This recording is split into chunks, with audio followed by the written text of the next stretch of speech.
tema de hoy se titula Los aplausos en la predicación, el cual quiero iniciar formulando dos preguntas. La primera, ¿se puede aplaudir en el culto de oración? Claro que sí, porque Dios nos ha dado libre albedrío y nosotros podemos hacer con nuestra voluntad acorde a como queramos. Y la segunda pregunta es, ¿debemos aplaudir en los cultos de la Iglesia de Dios? Esa es la pregunta que la Biblia y el espíritu de profecía deben responder en esta mañana. Mis hermanos queridos, Dios quiere que hagamos distinción entre lo santo y lo común, porque Él ha establecido desde el cielo una forma de adorar y a nosotros corresponde establecer lo que es sagrado y lo que es secular, lo que es santo y lo que es profano, lo que viene de Dios y lo que viene del mundo. Hay muchas historias bíblicas que explican que cuando Dios ordena, nuestra única alternativa es obedecer, y a esto no escapan los métodos de adoración, porque Él ha establecido su propio método, y la historia nos muestra que cuando Dios ordena, no acepta sugerencias humanas. Recordemos algunas historias de desobediencia y de sus respectivas consecuencias. La historia de Nadab y Abiú, que presentaron a Dios fuego extraño y salió fuego de Dios y los consumió. Levítico 10, versículo 2. Conocemos también el caso de Usa, que tocó el arca sagrada con sus manos y cayó muerto en el acto. Según de Samuel 6, versículos 6 y 7. El caso de Ananías y Zafira, quienes se apropiaron de un dinero santo y perecieron frente a la congregación. Lo encontramos en Hechos, el capítulo 5, los versículos 5 y versículo 10. Tenemos el caso de Coré, que quiso ejercer por su cuenta el sacerdocio santo y la tierra se abrió y se lo tragó. Números 16, versículos 31 y 32. Y tenemos también el caso de Belsasar, que usó los utensilios sagrados del templo de Jerusalén para consumir vino fermentado con sus mujeres, y esa misma noche perdió el trono y perdió la vida. Daniel 5, versículos 30 y 31. Por eso, mis amados hermanos, hoy es necesario hablar de los aplausos en la predicación para establecer si es un mandato del cielo, si es una tradición o si es una práctica teatral farandulera trasladada a la iglesia cristiana. Quiero empezar con el Salmo 47, versículo 1. Dice el salmista: pueblos todos, batid las manos, aclamad a Dios con voz de júbilo. Este texto se presenta como prueba del aplauso en la adoración, cuando el salmista solo expresa un llamado general y poético para que todas las naciones adoren a Jehová. Aplaudir es batir las manos y sacudir los pies. Y podríamos decir que el aplauso es la manifestación física de una fuerte emoción espontánea de júbilo, de alegría y de triunfo burlón. Pero la cultura de aplaudir se ha infiltrado en el templo de Dios, contrariando a la luz mayor de la Biblia y a la luz menor del espíritu de profecía. Y para afirmar esto tenemos que ir a la Biblia. En el Antiguo Testamento, mis hermanos, el aplauso aparece en 4 contextos. Primero, se usaba para manifestar júbilo y alegría cuando era elegido y ungido un nuevo rey en un acto cívico y social, no religioso. Segunda de Reyes 11, versículo 12 dice: sacando luego Joiada al hijo del rey, le puso la corona y el testimonio, y le hicieron rey ungiéndole, y batiendo las manos dijeron: viva el rey. El segundo contexto es cuando la naturaleza naturaleza alaba a Dios como el Salvador y juez, hablando en un lenguaje metafórico, donde la naturaleza alegóricamente está batiendo las manos para adorar a Dios en el campo, no en un concepto religioso, no en una iglesia. Ustedes saben que la naturaleza no tiene manos. Isaías 55, versículo 12 nos dice en ese sentido: porque con alegría saldréis y con paz seréis vueltos. Los montes y los collados levantarán canción delante de vosotros, y todos los árboles del campo darán palmadas de aplauso. Otro texto lo encontramos en el Salmo 98, los versículos 8 y 9. Los ríos batan las manos, los montes todos hagan regocijo delante de Jehová, porque vino a juzgar la tierra, juzgar al mundo con justicia y a los pueblos con rectitud. Si se dan cuenta, ambos autores están hablando metafóricamente. El tercer contexto se usaba cuando una persona estaba disgustada y quería expresar la ira. Por ejemplo, Números 24, versículo 10, cuando Balac, rey de Moab, mandó a Balaam para maldecir al pueblo de Israel. Y dice el versículo 10, entonces se incendió la ira de Balac contra Balaam, y batiendo sus manos le dijo: para maldecir a mis enemigos te he llamado, y he aquí los has bendecido ya 3 veces. En el libro del profeta Ezequiel hay varias citas, pero voy a citar una sola por cuestión de tiempo. Voy a citar Ezequiel 6, versículo 11. Así ha dicho Jehová el Señor: palmotea con tus manos y golpea con tu pie y di: ay por todas las grandes abominaciones de la casa de Israel, porque con espada y con hambre y con pestilencia caerán. El cuarto contexto es para manifestar una alegría morbosa por la desgracia de otra persona. Ezequiel 25, versículos 6 y 7. Así dice el profeta refiriéndose a los amonitas por su burla contra la desgracia del pueblo de Israel. Porque así ha dicho Jehová el Señor: por cuanto batiste con tu mano y golpeaste con tu pie, y te gozaste en el alma con todo menosprecio para la tierra de Israel, por tanto, he aquí yo extenderé mi mano contra ti y te entregaré a las naciones para ser saqueada. Te cortaré de entre los pueblos y te destruiré de entre las tierras. Te exterminaré y sabrás que yo soy Jehová. Esto prácticamente es una sentencia.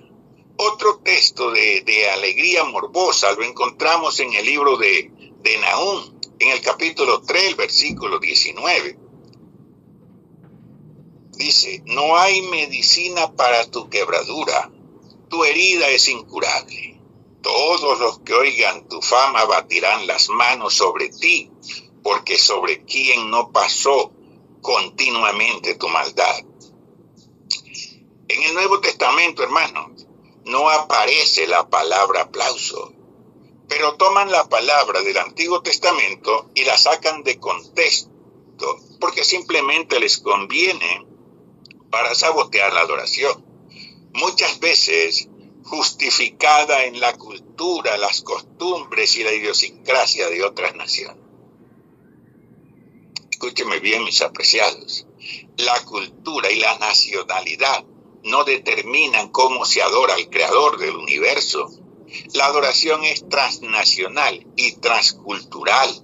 La Biblia presenta en sus páginas varios cultos de adoración. Y si queremos saber cómo adorar en la tierra, tenemos que aprender cómo se adora en el cielo. Voy a leer una cita de Elena de White que encontramos en el libro La maravillosa gracia de Dios, página 75. Abro comillas. La iglesia de Dios en la tierra es una con la iglesia de Dios en el cielo. Los creyentes de la tierra y los seres del cielo que nunca han caído constituyen una sola iglesia. Todo ser celestial está interesado en las asambleas de los santos que en la tierra se congregan para adorar a Dios. En el atrio interior del cielo escuchan el testimonio que dan los testigos de Cristo en el atrio exterior de la tierra, y las alabanzas de los adoradores de este mundo halla su complemento en la antifonía celestial, y el olor y regocijo repercuten por todos los atrios celestiales, porque Cristo no murió en vano por todos los caídos hijos de Adán. Y termina diciendo, mientras que los ángeles beben en el manantial celestial, los santos de la tierra beben los raudales puros que fluyen del trono y alegran la ciudad de nuestro Dios. Hermanos adventistas, esto quiere decir que hay una conexión especial entre la adoración celestial y la adoración terrenal. Por eso la adoración nuestra debe ser un reflejo de la adoración que se produce en el cielo. Y así las cosas, ¿cuál es entonces la respuesta apropiada a los diferentes aspectos del culto? En el libro de Deuteronomio, en el capítulo 27, cuando Moisés y los ancianos de Israel le enseñaban al pueblo de Israel las bendiciones de guardar los mandamientos y las maldiciones por no cumplirlos, cada vez que recibían una enseñanza, el pueblo respondía amén. Y se registra esta palabra 12 veces en este capítulo.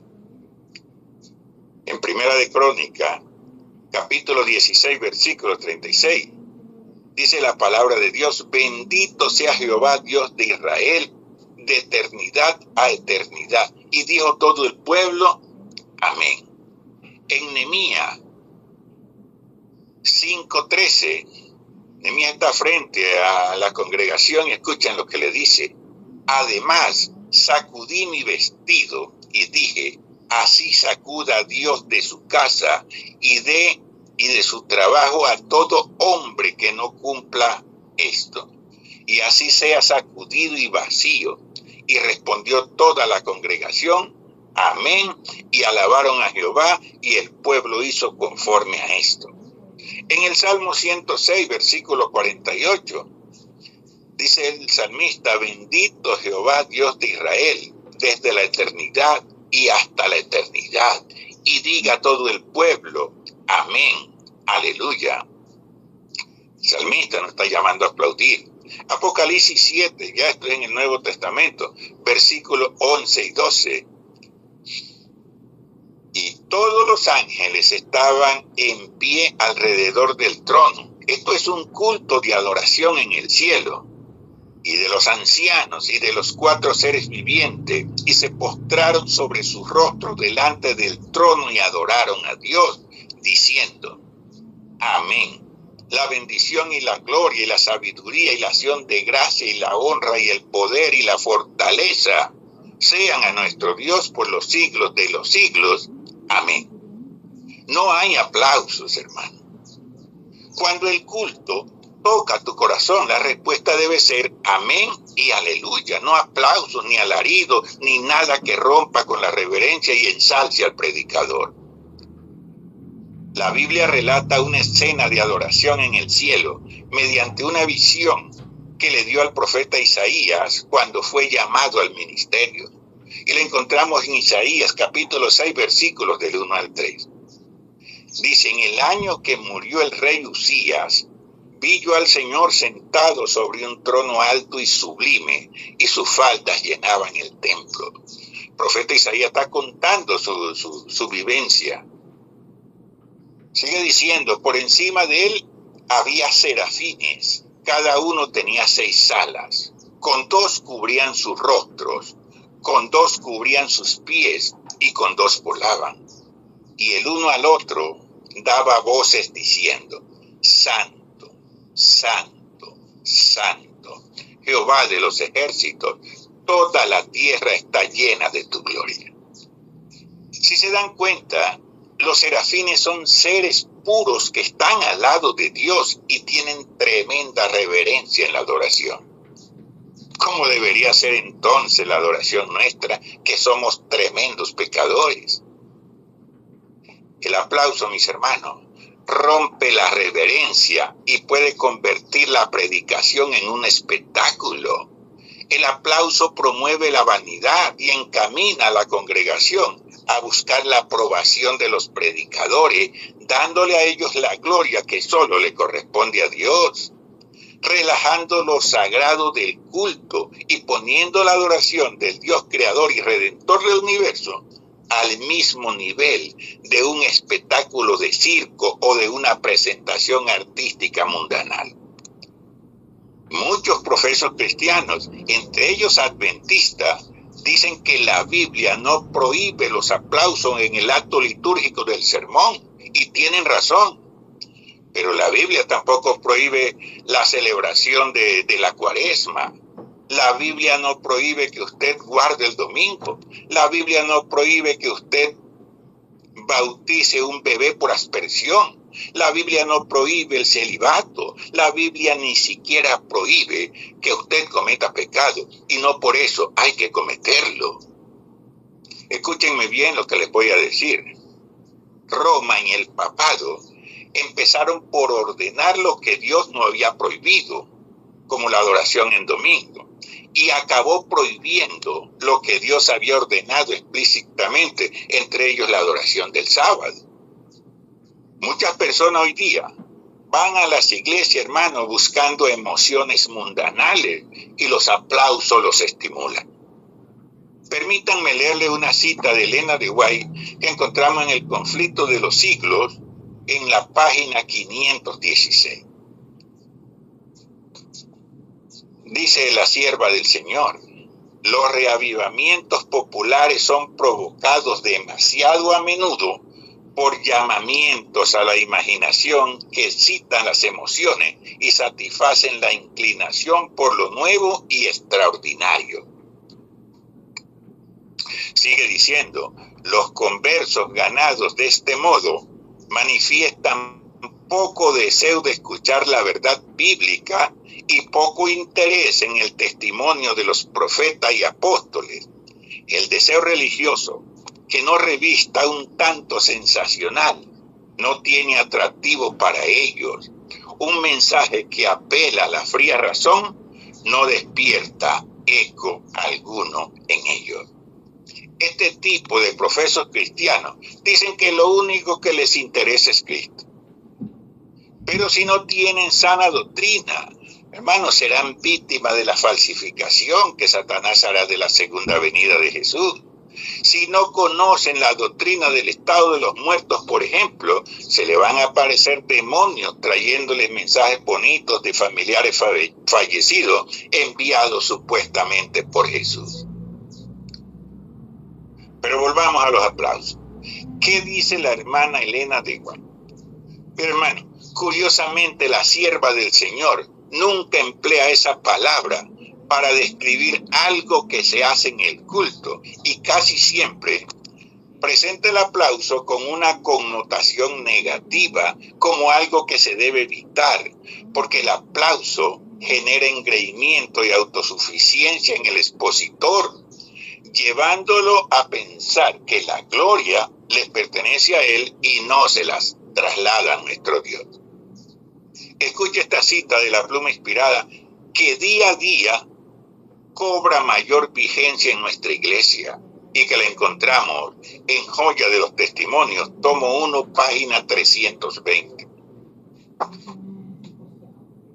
Algunos ministros capaces que están ahora predicando la verdad presente buscan aprobación. El aplauso los estimula como el vaso de vino al borracho.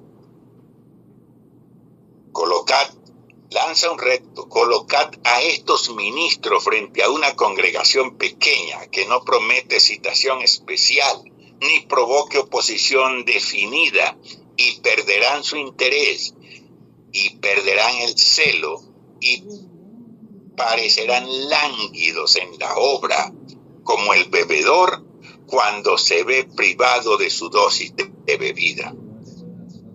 Y termina diciendo, hermano, estos hombres no llegarán a ser obreros verdaderos y prácticos hasta que hayan aprendido a trabajar sin la excitación del aplauso. La gloria del mundo y los aplausos del mundo para nosotros no valen nada. Satanás siempre está intentando introducir la vanagloria en nuestros corazones para robarnos la mansedumbre, para robarnos el amor y para robarnos la paciencia. Si la Biblia dice que el amén, aleluya, debe ser la respuesta del oyente en un culto de adoración, yo me pregunto, ¿cómo fue que entró esta moda de los aplausos en las iglesias? Bíblicamente, no hay evidencias claras que este gesto haya hecho parte del culto en el Antiguo Testamento o en la iglesia primitiva en el Nuevo Testamento. De hecho, ni siquiera la frase aplauso está escrita en el Nuevo Testamento. ¿Por qué está ocurriendo en las iglesias de hoy? ¿Por qué aplaudimos? Mis hermanos, porque hemos incorporado la costumbre de aplaudir de nuestro ambiente cultural y hemos asociado al culto lo que pasa en la industria del entretenimiento. Y es más evidente aún en los cultos religiosos que se transmiten por televisión para ganar audiencia. Yo no tengo nada contra los aplausos fuera de la iglesia de Dios. El aplauso secular es una respuesta a un evento o suceso secular. Y el amén, aleluya, es una respuesta sagrada a un evento sagrado. No podemos responder a un gol de la selección Colombia en el Estadio Metropolitano de Barranquilla frente a la selección de Brasil con un amén, aleluya. Ni tampoco podemos responder en el culto con aplausos, silbidos y alaracas. El énfasis del oyente debe estar en la solemnidad y la humildad, recordando que la iglesia es un lugar de encuentro con lo sagrado, no un lugar de eventos deportivos, teatrales, sociales o de entretenimiento, donde es completamente válido, porque el aplauso es lo que estimula al artista. Jesús es nuestro maestro, Jesús es nuestro ejemplo, y Jesús jamás deseó los aplausos. ¿Y sabes por qué? Porque Jesús conocía la vanidad de la pompa humana y no prestó atención a su despliegue. En su dignidad de alma, en su elevación de carácter, en su nobleza de principio, Jesús estuvo muy por encima de las vanas modas del mundo. Los mejores círculos de la sociedad humana lo hubieran cortejado si hubiera consentido en aceptar sus favores, pero no deseó el aplauso de los hombres. La riqueza, la posición, el rango mundanal en todas sus variedades y distinciones de la grandeza humana no significaban sino otros tantos grados de pequeñez para aquel que había dejado el honor, aquel que había dejado la gloria del cielo y que no poseía esplendor terrenal. Jesús no se complacía en el lujo y no exhibía adornos, sino humildad. Y así debemos ser nosotros, hermanos. Jesús era un trabajador silencioso y abnegado. Jesús no procuraba fama. Jesús no procuraba riquezas ni aplausos, ni tampoco tenía en cuenta comodidad y placer. Los hijos de Dios no debemos desear aplausos. Incluso antes de subirnos a una plataforma a predicar, necesitamos orar por protección. No sea que nos envanezcamos con el conocimiento y las bendiciones que Dios nos ha dado, y los aplausos y la alabanza en las congregaciones se conviertan para nosotros en un manto de altivez, en un manto de egocentrismo y de inteligencia humana, que sean para nosotros un estímulo para ostentar sabiduría de lo alto. Muchos que profesan estar esperando la pronta venida de Cristo se están conformando a este mundo y buscan más ansiosamente el aplauso de los que los rodean que la aprobación del mismo Dios. Y de nuevo la pluma inspirada expresa un consejo en este sentido que encontramos en Joya de los Testimonios en tomo 1, página 518 y 519. Escuche lo que dice la sierva del Señor. Os ruego que estudiéis de nuevo la cruz de Cristo. Estudiéis de nuevo la cruz de Cristo. Si todos los orgullosos y vanagloriosos, cuyo corazón anhela recibir el aplauso de los hombres y alcanzar distinción por encima de sus semejantes, pudiesen estimar correctamente el valor de las más alta gloria terrenal en contraste con el valor del Hijo de Dios, rechazado, despreciado y escupido por aquellos mismos a quienes había venido a redimir. Cuán insignificantes parecían todos los honores que puede conceder el hombre finito. Mis apreciados hermanos y hermanas, los pastores y ministros no deben buscar aplauso. Dios no quiere que los pastores y ministros del Evangelio traten de engrandecerse introduciendo adornos artificiales en los discursos. No quiere que busquen la alabanza y los aplausos humanos, ni tampoco que ambicionen una vana manifestación de intelectualidad y elocuencia. ¿Sabe qué quiere Dios? Dios quiere que la ambición de los ministros sea investigar cuidadosamente para aprender tanto como sea posible acerca de Dios y de Cristo a quien Él ha enviado para luego transmitirle a sus dirigidos. Nuestra obra para este tiempo, hermanos queridos, no debe ser hecha mediante palabras halagüeñas de sabiduría humana, tal como hacían los oradores paganos para ganar aplauso. Hablemos con la evidencia del Espíritu y con el poder que solo Dios puede impartir. Las verdades cruciales para estos tiempos finales deben ser proclamadas por hombres cuyos labios hayan sido tocados con un carbón encendido tomado del altar de Dios. Los fieles mensajes enviados por Dios, los fieles mensajeros y los fieles mensajes enviados por Dios, somos un espectáculo para el mundo y para los hombres, no porque nos hayamos encumbrado en nuestra inteligencia humana, sino porque hemos sido blindados, fortalecidos y ayudados por el poder del Espíritu Santo como sus socios en la salvación de las almas. Mis hermanos queridos, si Jesús no recibió aplausos, ni los buscó mientras estuvo en este mundo, tampoco nosotros, como siervos, debemos de buscarlos. Y los pastores, y los ministros, y los ancianos, y los líderes, y los artistas del canto y la música, debemos seguir el ejemplo del Salvador del mundo.